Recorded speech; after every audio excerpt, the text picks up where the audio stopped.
friends, welcome to favorite சமையல். இன்னைக்கு நம்ம சமைக்க போற ஃபேவரட்டான சமையல் ரோட்டுக்கடை காளான் எப்படி பண்றதுன்னு தான் பார்க்க போறோம். இது குழந்தைகளுக்கு பிடிச்ச ஃபேவரட்டான டிஷ். வாங்க எப்படி செய்யறதுன்னு பார்க்கலாம். வீடியோக்குள்ள போலாம். நான் ரோட்டுக்கடை காளான் செய்யறதுக்கு 200 கிராம் அளவுக்கு காளான் வாங்கியிருக்கேன். இதை நல்லா வெள்ளையா இருக்கிறதா பார்த்து வாங்கிக்கணும். கருப்பா இருந்தா வாங்கி சமைக்க கூடாது. இதை நம்ம எப்படி சுத்தம் பண்றதுன்னு பார்க்கலாம். நம்ம யூஸ்வலாக காலிஃப்ளவரை சுடுதண்ணியில் போட்டு தான் சுத்தம் பண்ணுவோம். அதே மாதிரி மஷ்ரூமையும் சுத்தம் பண்ணுறதுக்கு ஒரு ப்ரொசீஜர் இருக்குது. நான் ஒரு பவுலில் தண்ணி எடுத்திருக்கேன். இந்த தண்ணியில் ஒரு எலுமிச்சைப்பழம் ஜூஸ் எடுத்திருக்கேன். அதை போட்டுக்கலாம். இதை நல்லா கலந்துடணும்.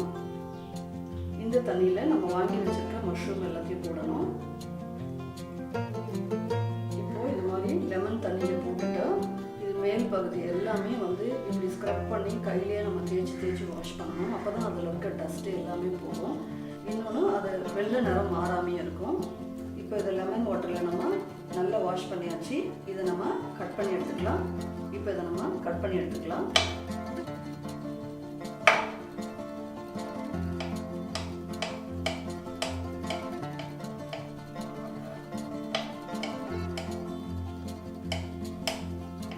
இப்போ நம்ம மஷ்ரூமை கட் பண்ணியாச்சு. இதை ஒரு பாத்திரத்தில் எடுத்துக்கலாம். இப்போ ஒரு பவுலில் 1 கப் அளவுக்கு மைதா மாவு எடுத்துக்கலாம்.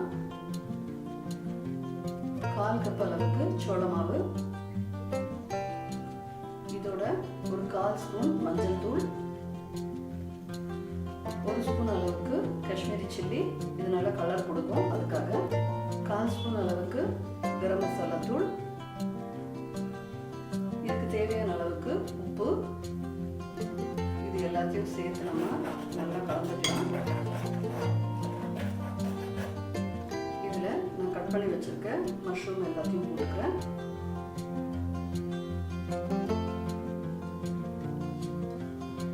இதில் மஷ்ரூம்ல பாதி அளவுக்கு நான் முட்டைக்கோஸ் பொடியை கட் பண்ணி வச்சிருக்கேன். அதையும் போட்டுக்கலாம். இதை நம்ம நல்லா கையிலேயே பசைஞ்சு எடுத்துக்கலாம்.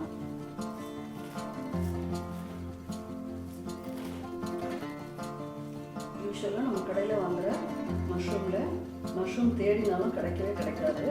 நம்ம வீட்டில் பண்ணுறதுனால நம்ம தேவைக்கு ஏற்ற மாதிரி காளானை வாங்கி இதை செஞ்சுக்கலாம். முட்டைக்கோசையும் காளான்லேயும் தண்ணி இருக்கும். அதனால் முதல்ல நல்லா பிசைஞ்சிட்டு தேவைன்னா தண்ணி கொஞ்சம் கொஞ்சமாக சேர்த்துக்கலாம். இப்போ இதை நல்லா பிசைஞ்சாச்சு. இப்போ கொஞ்சம் கொஞ்சமாக தண்ணி விட்டு பிசைஞ்சிக்கலாம். இதை நல்லா வடை மாவு பதத்துக்கு பிசைஞ்சு எடுத்துக்கணும். இப்போ இதை நல்லா பசஞ்சாச்சு.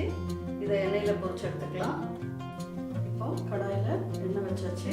எண்ணெய் காஞ்ச உடனே நம்ம பசஞ்சு வச்சுருக்க காளானை கொஞ்சம் கொஞ்சமாக இதை எண்ணெயில் போடணும்.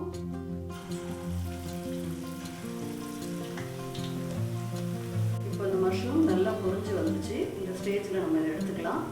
இப்போ மஷ்ரூம் எல்லாத்தையும் நம்ம பொரிச்சு எடுத்தாச்சு. இப்போ ஒரு கடாயில் 2 ஸ்பூன் அளவுக்கு எண்ணெய் ஊற்றிக்கலாம்.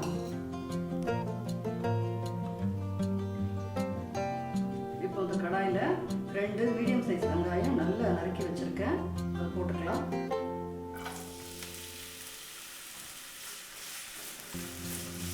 இதில் ஒரு பச்சை மிளகாய் கீறி வச்சிருக்கேன். அதுவும் போட்டுக்கலாம்.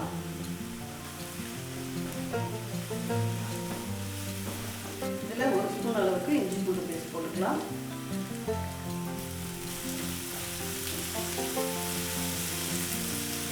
இதில் 2 தக்காளி நல்லா பேஸ்ட் பண்ணி வச்சிருக்கேன். அதை போட்டுக்கலாம். கொஞ்சோடு கருவேப்பிலை போட்டுக்கலாம்.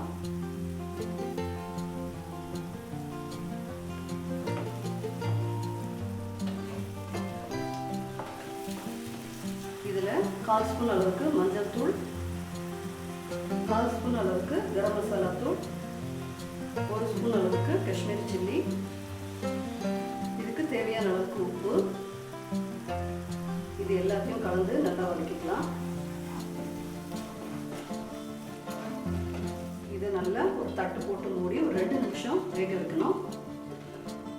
2 நிமிஷம் ஆகட்டும். இப்போ 2 நிமிஷம் ஆயிடுச்சு. இது நல்லா வெந்துட்டு இருக்கும்.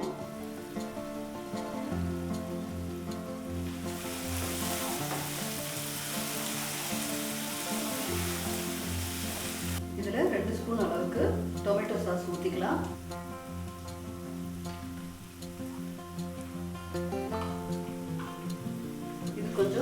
டிஃப்ரெண்ட்டான டேஸ்ட் கொடுக்கும். இதில் 1 ஸ்பூன் அளவுக்கு சோள மாவு தண்ணியில் கலந்து வச்சுருக்கேன். இதுவும் ஊற்றிக்கலாம்.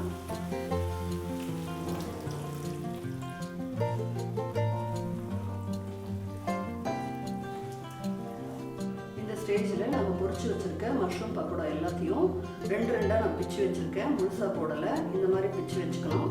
அதை வந்து இதில் சேர்க்கலாம்.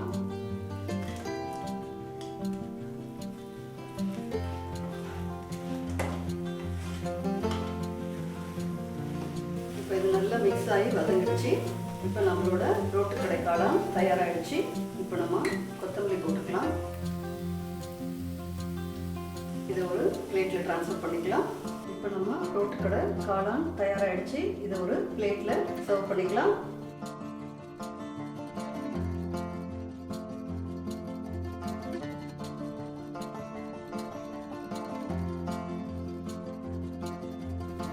இதோட கார்னிஷிங்க்கு வெங்காயம் போட்டுக்கலாம். கொஞ்சம் கொத்தமல்லி போட்டுக்கலாம். இதுக்கு இன்னும் கொஞ்சம் புளிப்பு தேவைங்கிறவங்க லெமன் ஜூஸ் புழிஞ்சு சாப்பிட்டுக்கலாம். இப்போ ரோட்டு கடை காளான் ரெடி ஆயிடுச்சு. இதை நீங்கள் வீட்டில் ட்ரை பண்ணி பாருங்கள். இந்த வீடியோ உங்களுக்கு பிடிச்சிருந்தா ஃபேவரட் சமையலுக்கு சப்ஸ்கிரைப் பண்ணுங்கள். உங்கள் ஃபேவரட்டான ரெசிபிஸை ட்ரை பண்ணுங்கள்.